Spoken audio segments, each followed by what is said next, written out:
with you. Liftoff. Those are the stories you want to share with your friends, and CBC's award-winning documentary team is bringing them to you every week on Storylines. Storylines, Sunday afternoon at 12:30, 1 in Newfoundland, and always on demand on the CBC Listen app. You know the feeling of finding a really good podcast? Or the feeling of someone always being there, like your favorite radio show? Stream CBC Podcasts, CBC Music, and CBC Radio anytime, anywhere. Download the CBC Listen app for free. This is CBC News. At 12 o'clock, we're at minus 14 degrees with sunny skies over downtown Winnipeg. It's good to be with you this afternoon. I'm Matt Humphrey.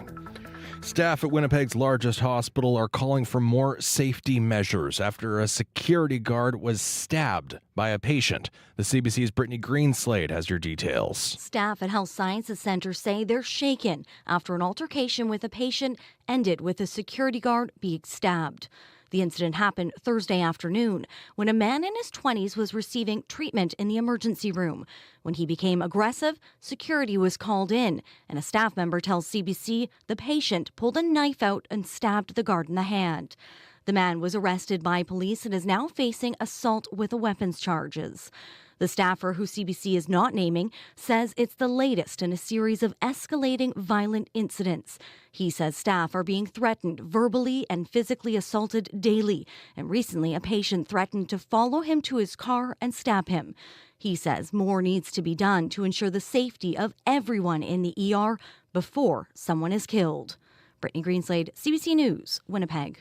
A Winnipeg school is holding an assembly this afternoon to mark a somber anniversary. It's been 2 years since Russia's full-scale invasion of Ukraine. Ralph Brown School in the North End has a large number of students from Ukraine. It's also one of 11 schools in Manitoba with an English-Ukrainian bilingual program. Teacher Oksana Melnik has been talking with her students about the war.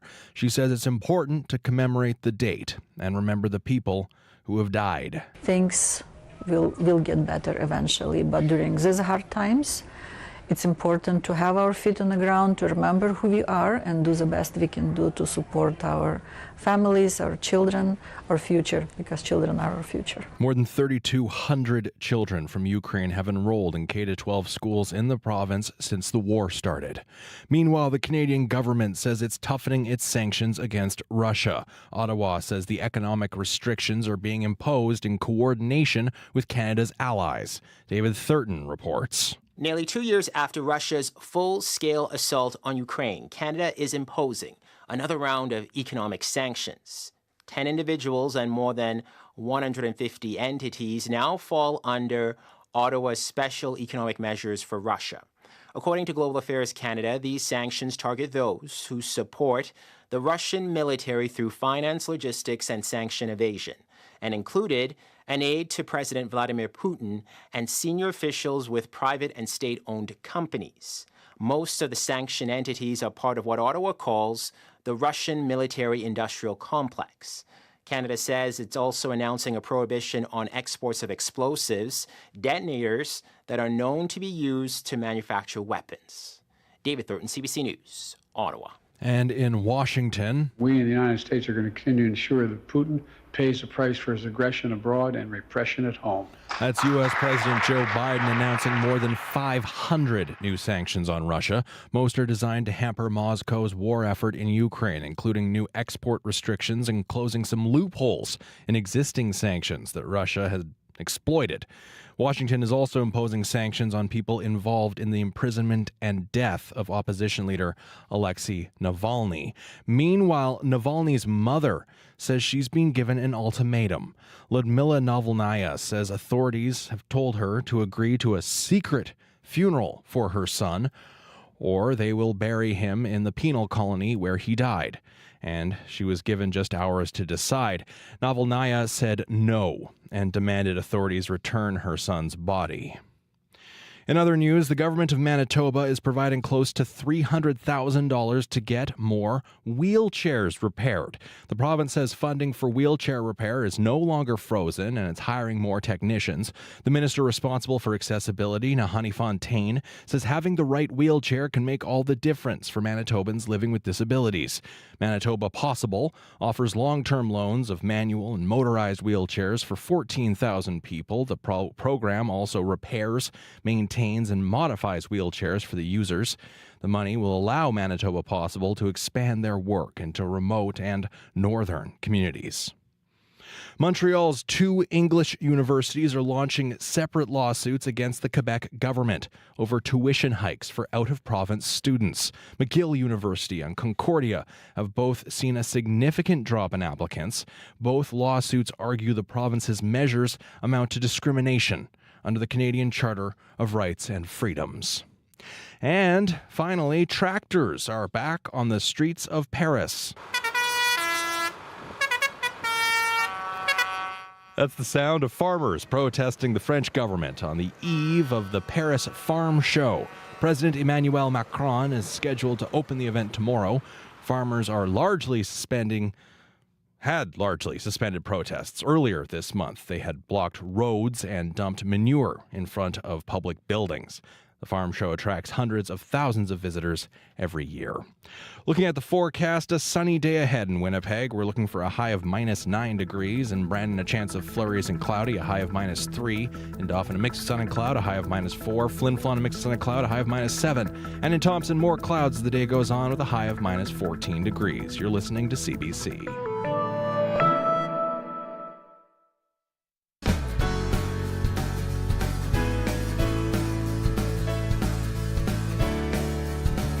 Nearly 2 years.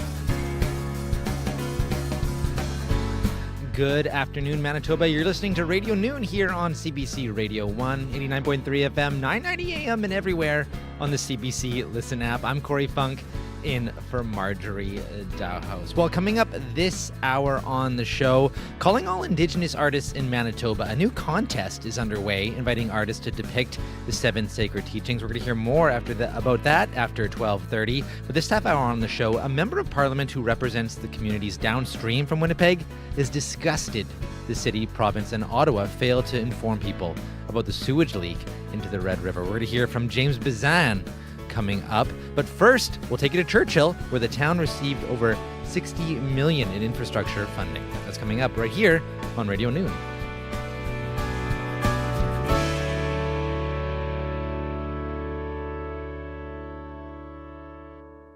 Well, getting to and from Churchill by train and sea is about to become easier. Today, the province and the federal government announced $60 million for Arctic Gateway Group to upgrade the Hudson Bay Railway and redevelop Churchill's port, which it owns and operates.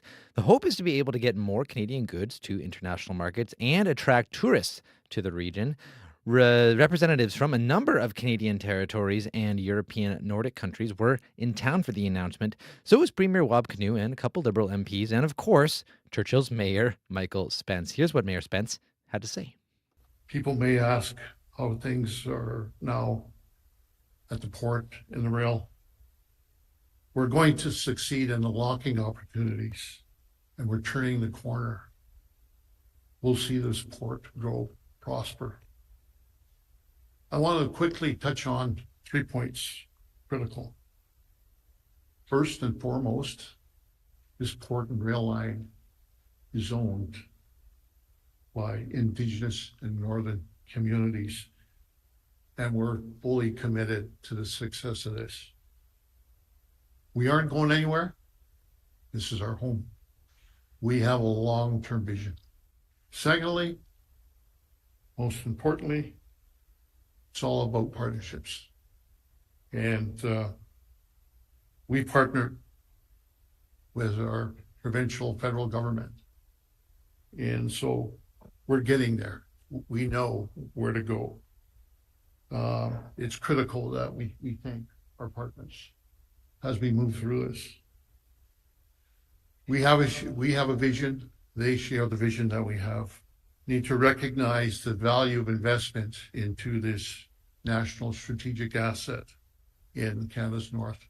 Today's investment will allow us to complete a major capital improvement on the rail line and will allow us to shift and focus on redeveloping our port. It is an exciting time. It's taken a lot of hard work, but we're turning the corner. We're there. Thirdly, the relationships and partnerships take partners to make it happen. We have 5 ambassadors from Nordic nations here with us. We welcome you. This port is an international port, and we will ship through Canada's north. We're on to big, big opportunities that lay ahead of us. As you all know, this winter we signed an agreement to ship critical minerals through northern Manitoba to international markets, and you'll see that this summer.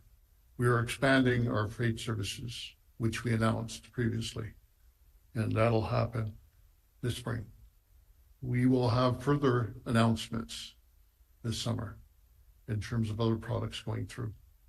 Our management team are dedicated to make it happen, and we, the ownership, will make it happen.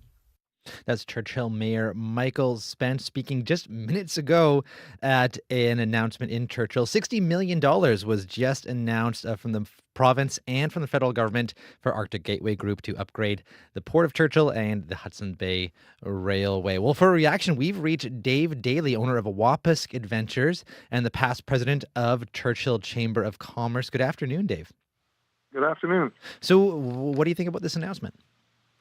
Yeah, I think I agree with Mayor Mike. I think that this is a very exciting news for our community and for the North, and for Canada, because this is, the only deep sea Arctic seaport in Canada, and it's the shortest route to Europe. And I think that it's been very underutilized all these years. And, the past ownership of the rail line for 20 years was very neglected and downgraded. So, as we move forward with the new ownership, with the Bayline communities and the Indigenous people of these lands, and I think that it's a great, exciting future for us. Mm-hmm. Much of this was clearly marketed to getting goods to international market, right? There's ambassadors, there's things like that. But what could this mean for your business in Churchill itself and other businesses in town? Well, since the rail line went out in 2016, 17,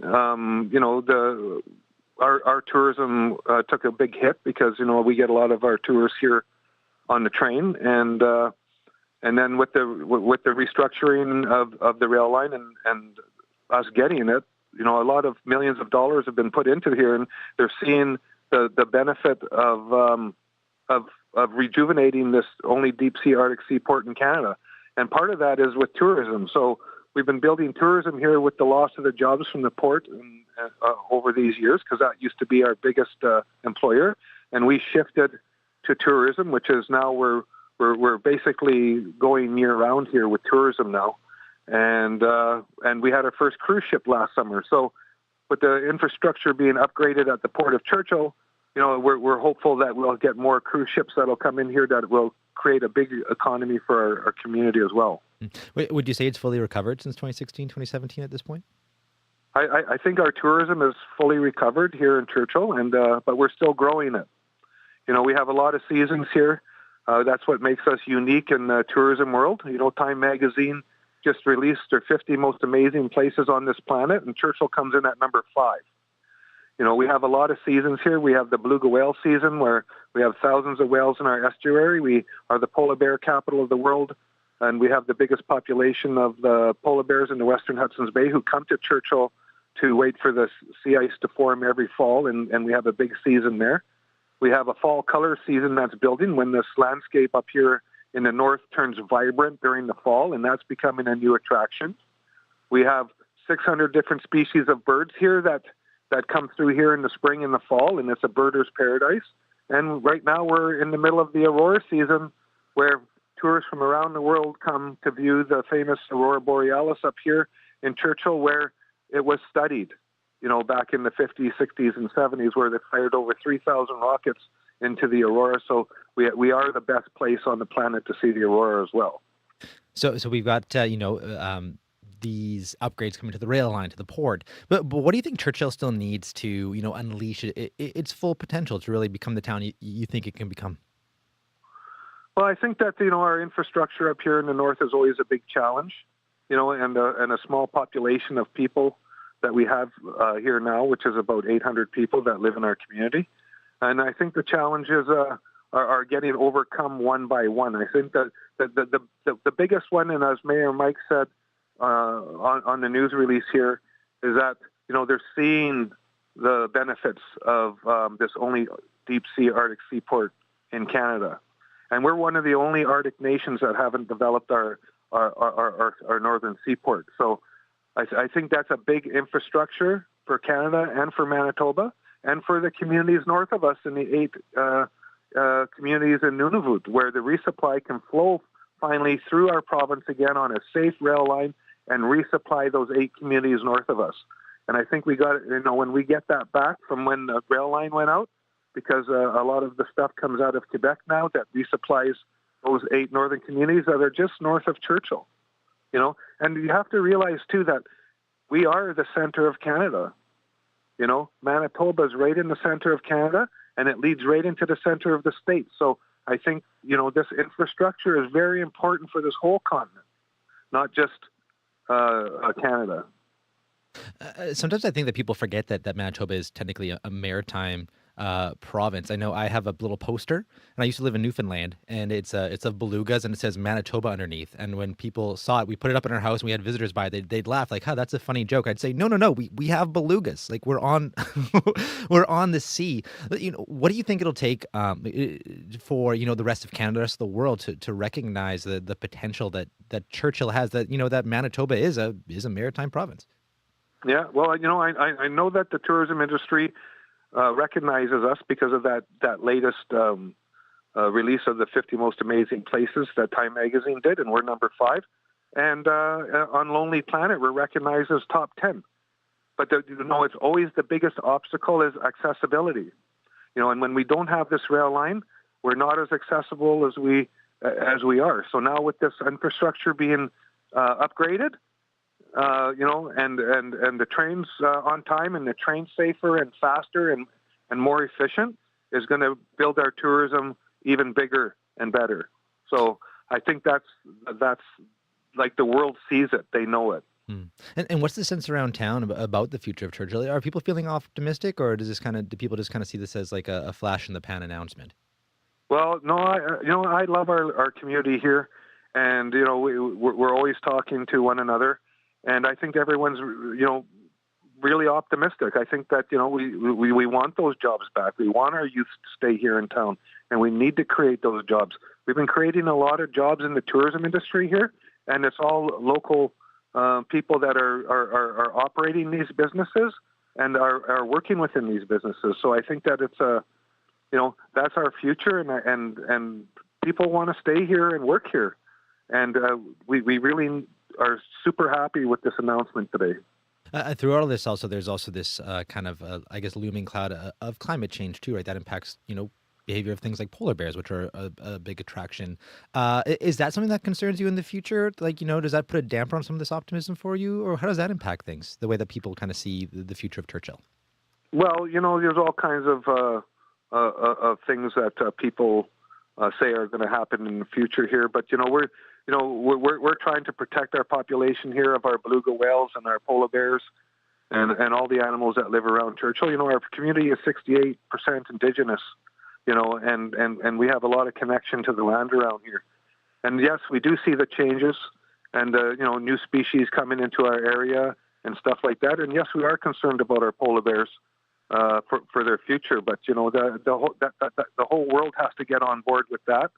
And I know Canada's working hard to, for clean energy and for, trying to get emissions down and trying to slow this planet warming up. So, we're hopeful that, we have many, many more years to come. And the polar bears are very adaptive too as well. And, they've survived coolings and heatings up for thousands of years. And, we're pretty confident that our population will adapt to the new environment that comes around. Well, Dave, thanks so much for joining us this afternoon, and all the best. Okay, you too. Thanks for calling. Thank you. Dave Daly is owner of Wapusk Adventures and past president of the Churchill Chamber of Commerce. You have lots of questions about your own life and this really complex world around you. I'm Sarocha Coelho. I'm the host of the new live call-in show, Just Asking. I take your questions about what's in the news or your finances, health, even your relationships, and then throw them to an expert. Our show launches on February 24th, 5 p.m. Eastern, 2 p.m. Pacific, live from coast to coast to coast. Just Asking. Let's figure it out together. You're listening to Radio Noon here on CBC Radio 1. I'm Corey Funk in for Marjorie Dowhouse. And still to come after 12:30, we're going to hear from MP James Bazan, who's disgusted, he says, by the water, the pollution pouring into the Winnipeg River and the impact it's having on the communities he represents in Parliament downstream from Winnipeg. That conversation with James Bazan coming up after 12:30. But right now, let's take a look at your weather right now. In Brandon, you are sitting at -12 with some light snow at the airport. Churchill, -23. Partly cloudy right now. Dauphin at the airport, -14 and cloudy. Flin Flon, -15. Gillam at the airport, sunny, -22. Melita, you are -8 right now, making you our hotspot in the province. Island Lake at the airport, sunny and -20 right now. Pinawa, -14. Portage, sunny, -11. Taduli Lake is the cold spot in the province right now, -25. And the Pas, -14. And Thompson at the airport, -20. And Wasagaming, -12 right now. And Winnipeg at the Forks, -12.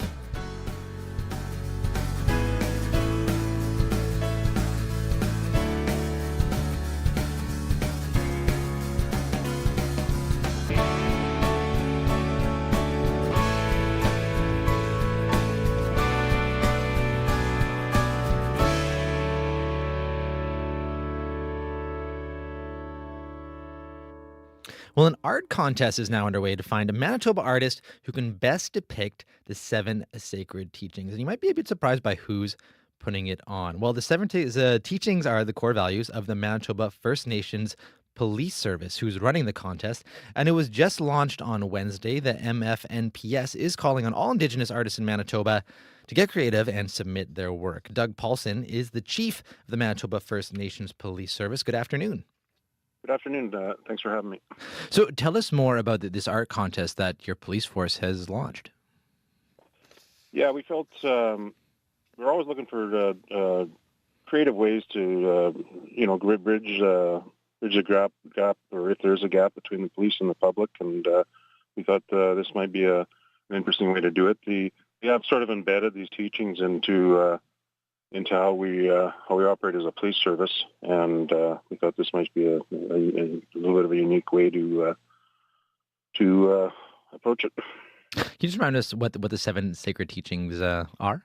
Humility, respect, love, honesty, wisdom, courage, and truth. And you kind of alluded to it before. I wonder if you could dig down to that. You said it's kind of an attempt to bridge a bit of a gap. What is the kind of relationship between the First Nations police and the people that you police? I think overall it's pretty good. We're always, but like any service, we're always looking ways to connect with the communities and the people in the communities we serve.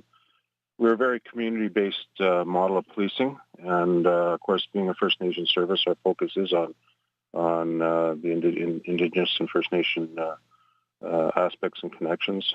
A lot of our members are from the communities, and we interact closely with elders and the leadership of the communities. So.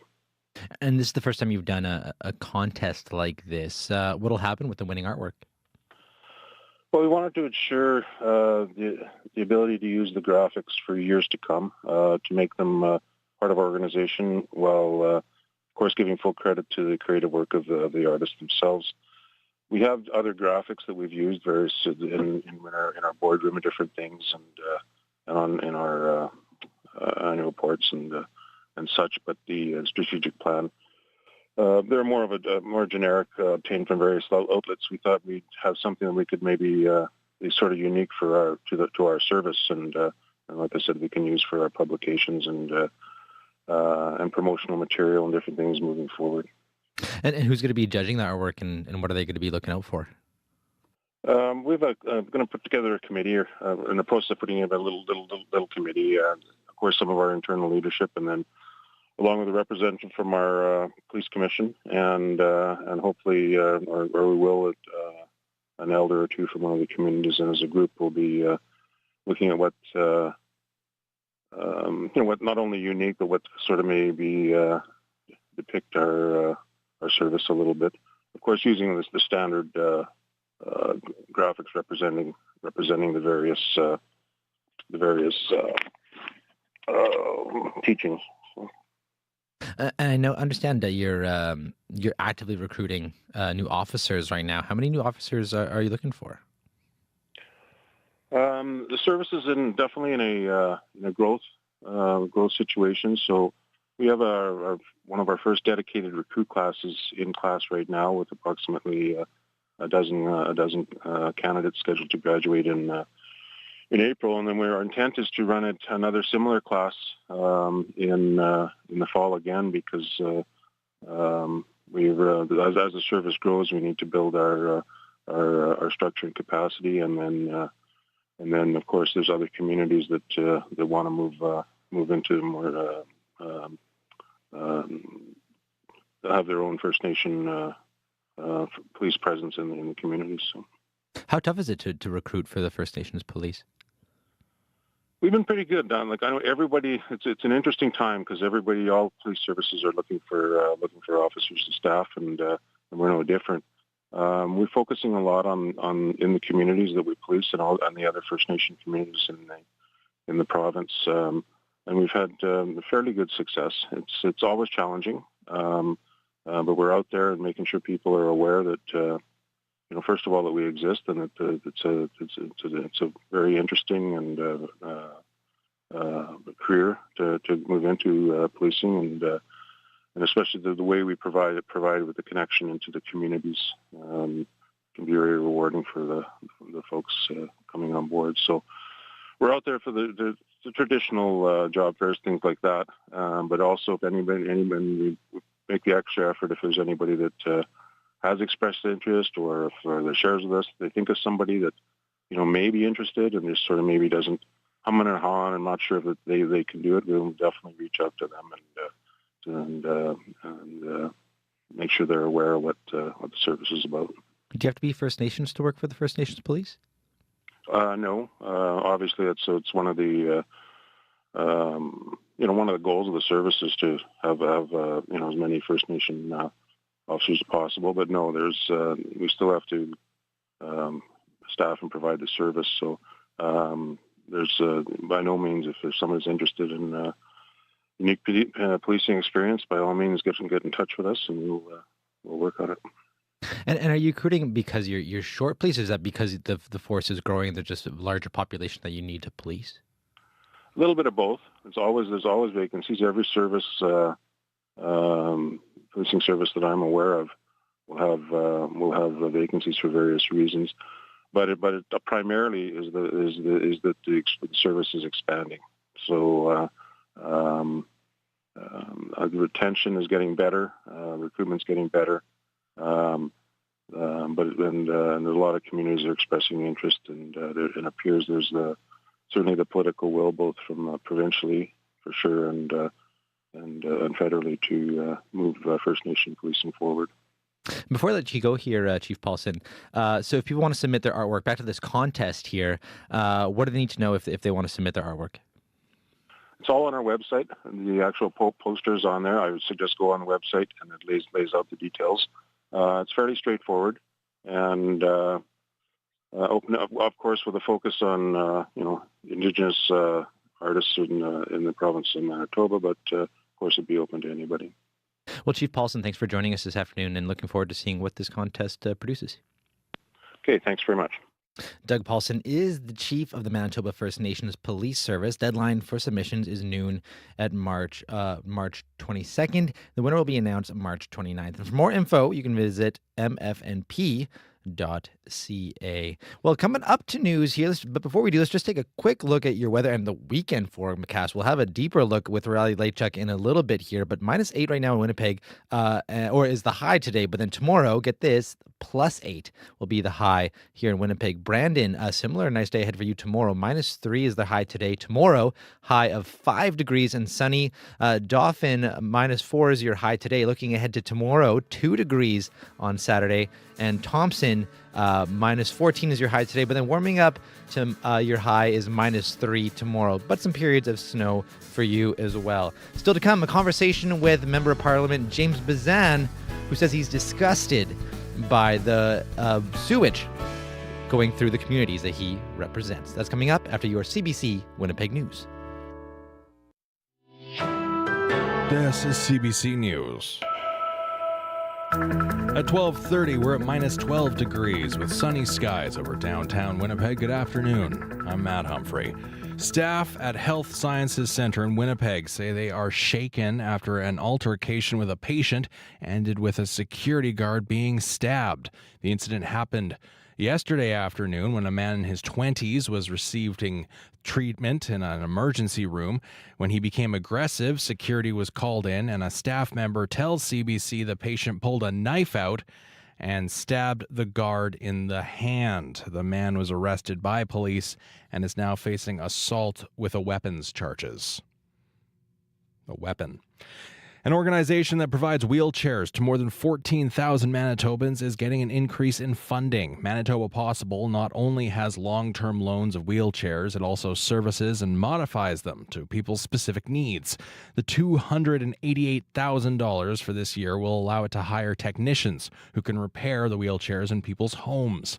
Janelle Marie-Aymond says when she didn't know Manitoba Possible existed, she didn't know it existed when she was first diagnosed with her condition. I was left to renting wheelchairs and eventually purchased one, but it wasn't the right kind for me. So I had a lot of problems because I couldn't use it. I wasted a lot of money, and that chair just ended up sitting there being a clothes hanger. Aymond says the ability to have mobility is a game changer in her life. Manitoba Possible says with the funding, it can work to expand services to rural and northern Manitoba. Canada is imposing more Russia-related sanctions. In an announcement this morning, the federal government announced measures on 10 people and 153 entities. This is meant to punish Russia for its invasion of Ukraine, now approaching the second-year milestone. The sanctions target people backing the war financially, logistically, or by helping evade sanctions already in place. The move is being done in conjunction with the United States and the UK. The American sanctions announced today are aimed at undermining the Kremlin's war machine. Benji Heyer has more from Washington. The US administration calls this sanctions package massive, major, crushing, among the biggest tranche since Russia launched its full-scale invasion of Ukraine. In a statement, President Joe Biden says the United States and its Western partners must ensure Russia and its President Vladimir Putin, quote, pay the price for death and destruction. The vast majority of these measures are designed to hamper Russia's war machine, in part by imposing export restrictions to close existing gaps in the sanctions regime, while some sanctions target individuals connected to the imprisonment of opposition leader Alexei Navalny. The White House says those will ensure Putin pays an even steeper price for his repression at home. President Biden met yesterday with his widow and daughter, promising his legacy of courage will live on. Benji Heyer for CBC News, Washington. And that's your CBC News from Winnipeg. Thank you very much, Matt. You're welcome, Corey. That is Matt Humphrey at our CBC News desk. I'm Corey Funk in for Marjorie Dowhouse. You're listening to Radio Noon here on CBC Radio 1. And you can also watch us live on YouTube right now. Hello, everyone who's watching. Hello there, Internet. And joining me here in studio is also our CBC weather specialist, Riley Lechuk, to tell us about the very warm weather that is ahead of us, despite the kind of cold morning we've had so far. Yeah, kind of like I'm calling it a bit of a seesaw roller coaster, anything of that, totally. That sort. Emotionally and meteorologically. And if you're watching on YouTube, you can actually see the weather as well, which is kind of cool. Yeah. Don't you think? It is cool. Minus 12 in Winnipeg right now. A sunny sky, winds light at just 11 kilometers an hour in the city right now. Still seeing a little bit of cloud cover back to the west. So areas like Brandon, Melita on the edge of some clouds at the moment. Minus 12 in Brandon, minus 8 in Melita, and Thompson at minus 20 right now. And we're sitting under a mainly sunny sky for much of southern Manitoba. That cloud deck really encompassing kind of the Swan River Duck Mountain region down through the Riding Mountain, Brandon, even as far east as about Pilot Mound or Killarney in southern Manitoba right now. Otherwise, mainly sunny skies through much of the province, and that's kind of what we're looking at through the day today is a mainly sunny sky. Clearing through the afternoon today, we are expecting to see maybe a little bit of snow skirting along the Hudson Bay coast through the night tonight, but otherwise not much to write home about in terms of precipitation through tonight. Into tomorrow, we're expecting another mix of sun and cloud. Temperatures warming up tomorrow. We have an area of low pressure that will kind of skirt across central Manitoba. This bringing, I think, a slight chance of a flurry through Saturday evening into Sunday morning. Otherwise, we're looking at mainly a mix of sun and cloud as we get through the weekend. Winds going to pick up as well as the system kind of crosses through the province. We're looking at south winds tonight gusting up to about 50. Could even see some gusts up to 60 through the Red River Valley through the early morning tonight. That begins to taper off a little bit as we get into the day tomorrow, but we'll still see some gusts up to about 40 through the afternoon. So we're looking at a high of around minus 9 in Winnipeg this afternoon. Some areas in southern Manitoba could even get up to minus 7 or minus 6. Thompson looking at minus 13 today. Then we're looking at a plus 6 for tomorrow. 0 for Sunday. Some snow moves in through later Monday into Tuesday, Corey. And then a bit of a cool-off after that. So we're looking at a high of minus 14 for Tuesday and minus 9 for Wednesday. Now, Riley, I understand actually after this, shortly after, you're going to be making your way over to Festival de Voyageurs, where you'll be doing weather from there actually for a good chunk of the afternoon. Well, evening. for the 6 o'clock TV show, we'll be there. Yes. Okay, sounds good. I'm glad you are going there because my big fear, this is because with this warm weather, I'm worried if I go to the Cabane au Sucre and I go to get my maple syrup and I put it on my popsicle stick and I realize it's too warm for it to freeze on there. That's going to ruin my weekend. Yeah. Can you give a forecast on that? So we're looking at, plus 6 for tomorrow afternoon. Okay. So a bit of a warmer afternoon tomorrow. But if you're looking for that freezing, go tonight or Sunday. Okay, I need to take a little thermometer and tell me the temperature of the maple syrup. I'll try to find one for you thank today. you very much. No problem. That is Riley Delaychuk, our CBC weather specialist.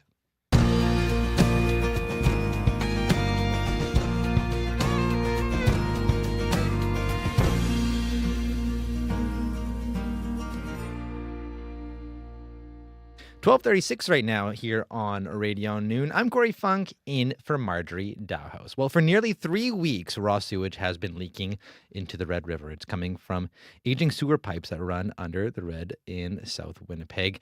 And so far, almost 100 Olympic-sized swimming pools worth of untreated sewage has run into the Red River. And the city says they temporarily stopped the leak, but it started up again when one of the backup pumps failed. They also say that on Wednesday night, a second pump was installed to handle the flow of the sewer system. James Bazan is the MP for Selkirk Interlake Eastman and represents people all around Lake Winnipeg's South Basin where the sewage is heading. Bazan spoke with Marjorie Dowhouse yesterday, and she started by asking him what his reaction is to the leak. Well, I was shocked when I learned of it. It was brought to my attention online, and then, of course, been following this in the media ever since, and was disappointed that I never was contacted by the federal government, by the provincial government, or even the city that this had happened. And I'm really upset that the volume of raw sewage that has been dumped into our beautiful Lake Winnipeg and in the North Red has not been addressed by the federal government in any of this. Justin Trudeau and the Liberals have been missing in action. You represent the communities that are north of Winnipeg here along the river. What are your concerns about the impact that this could have on them? So we're talking about, millions of liters of raw sewage that is going into a lake that right now is very low, that the flow down the Red River is very slow, and we're going to see this pollution have major impacts on our fishery. It'll definitely contribute to increased algae blooms this coming summer if we have another hot summer like we did last year.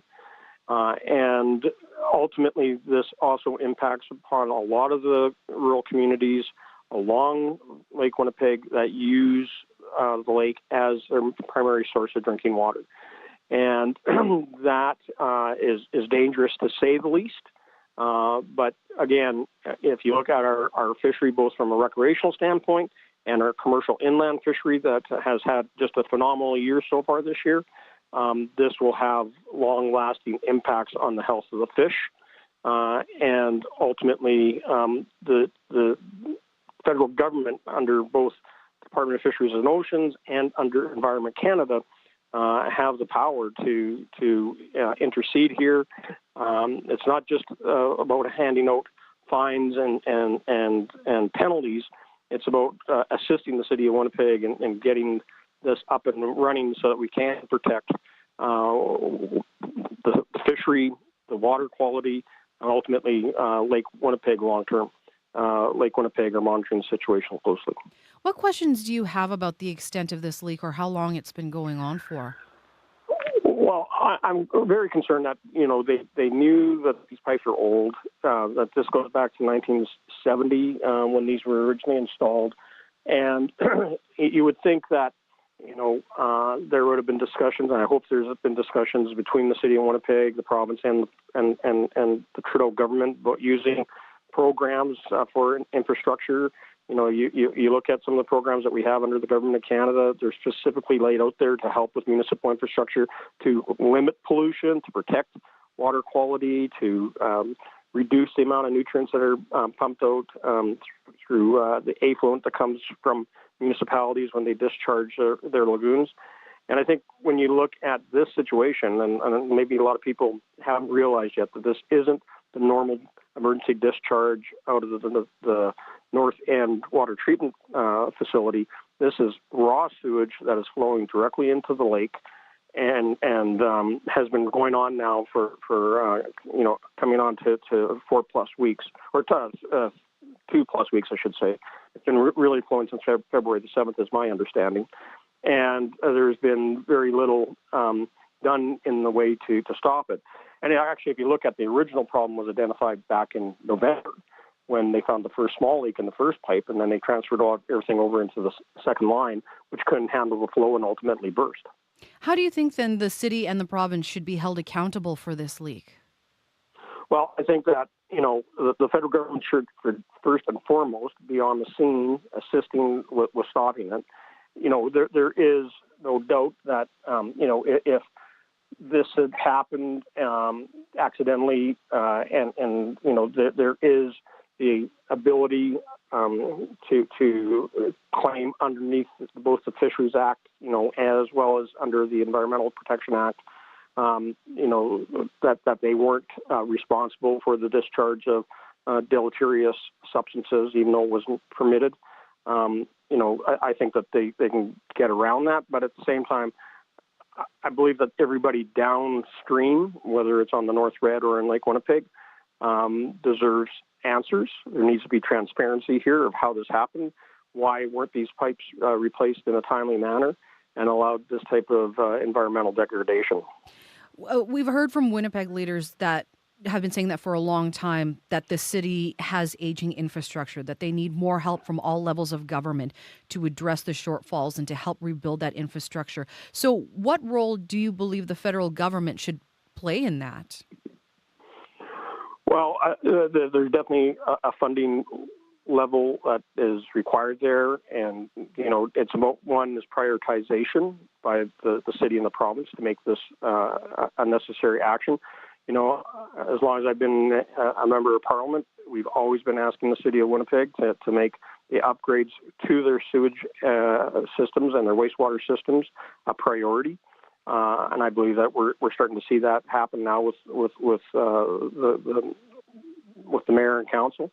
But it's going to cost a lot of money. But this is the price you have to pay to have a first-class wastewater and sewage system that will protect our environment. And Lake Winnipeg has been the dumping ground for not just the city of Winnipeg, but municipalities up and down the watershed that covers,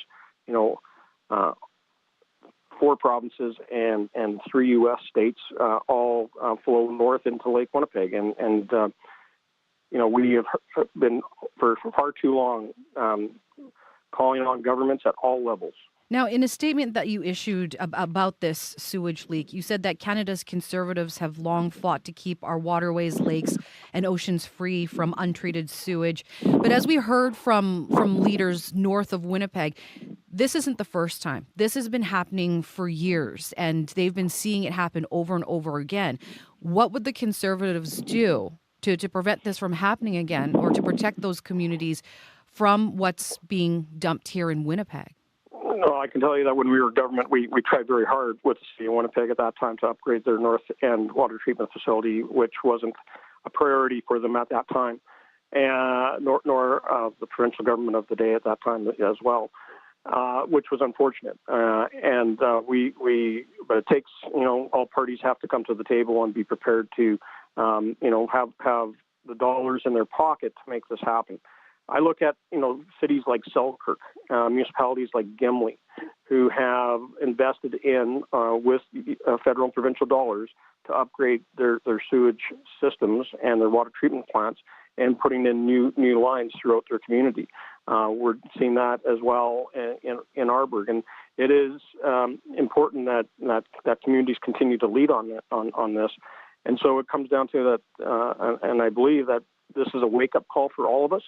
And so that, the city of Winnipeg, the province of Manitoba, and the Trudeau government, for as long as they are in power, for who knows how much longer, come to the table to make this happen. And I can tell you that as a member of parliament for Selkirk and Lake Eastman, this has been a priority of mine and will continue to be until we actually see municipal wastewater and sewage infrastructure upgrades to a level that we are protecting the lake.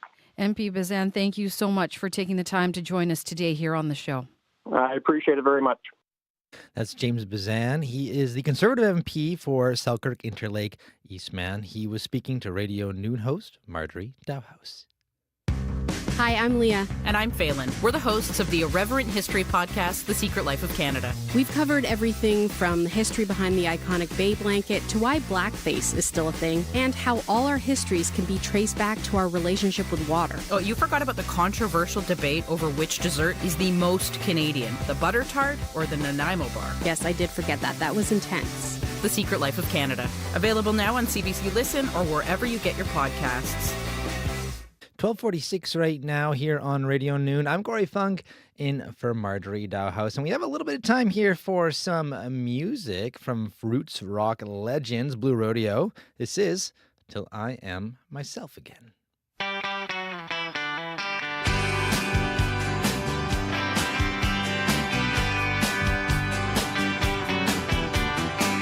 I want to know where my confidence went. One day it all disappeared. I'm lying in a hotel room miles away. Voices next door in my ear. Where daytimes are dragged, night times worse. Hope that I can get home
It's Blue Rodeo with Till I Am Myself Again. Well, 12:50 here on Radio Noon. As we just heard from James Bazan earlier on the show, you heard him kind of cast out a little bit on how long the Liberal government will be in power. On one hand, you can maybe dismiss that as partisan rhetoric. On the other hand, though, there are cracks starting to form in the relationship the Liberals have with the NDP that's helping to prop up its minority government. You may remember back in March of 2022, Canada's Liberal minority government made a deal with the NDP. The Liberals would push forward policies the NDP wanted, and in exchange, the NDP would prop them up in votes that could bring down the government. Well, this deal is supposed to extend into next summer, but there has been friction in this relationship, particularly around the issue of pharmacare. CBC Chief Political Correspondent Rosemary Barden explains why on the CBC podcast Front Burner with Jamie Poisson.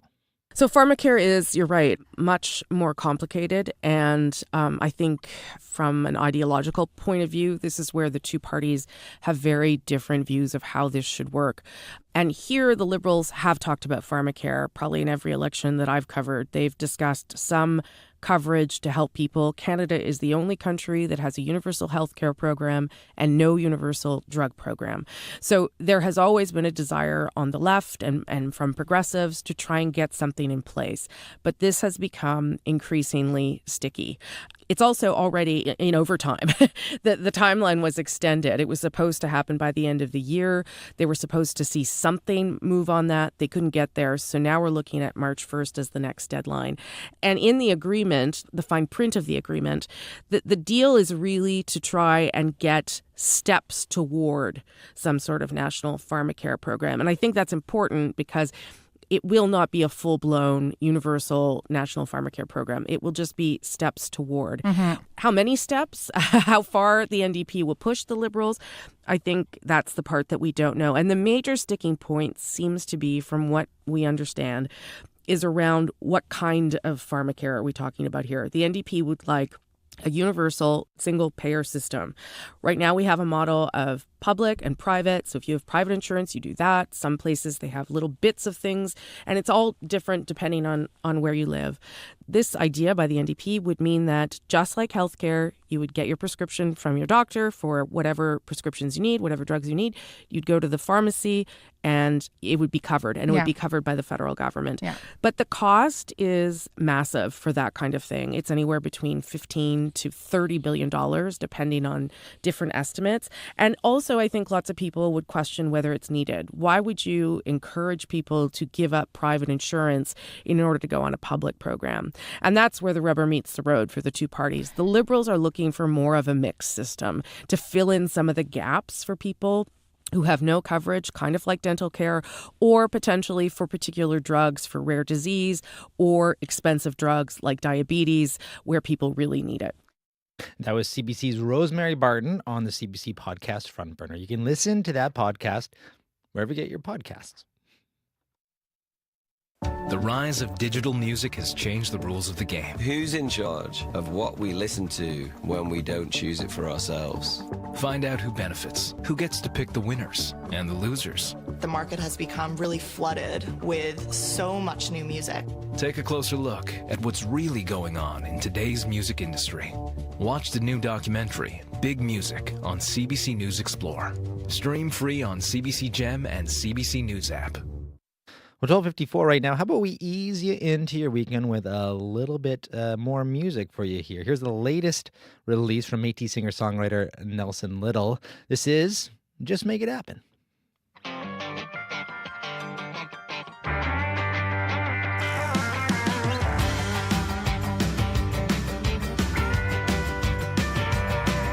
Sometimes there are things in life that need changing. Sometimes there are things that stay the same. You can't just sit back here without trying, or you'll be crying. I've got a dream that's burning deep inside, out of control like a fire I can't hide. I'm flying high on passion and desire. It's taking me higher. Never say never, ever, ever. Just make it happen.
everything like superstars and limousines and private planes and diamond rings. You can have the finer things like champagne and caviar, cruise ships and classic cars. It doesn't matter who you are. Never say never, ever, ever, just make it happen. Oh, that's Nelson Little with Just Make It Happen. Both Chloe Friesen and I were kind of bopping along. How could you not have a song like that? It's Friday, it's sunny. Oh, feels good to just let loose a little bit. Well, Chloe Friesen isn't just in here to bop along. And that's great because I'm not too good at it for those watching, you know. It's not because we're both Mennonites either. We are pretty good dancers otherwise. No. I fully embrace the Mennonite idea that I just can't dance.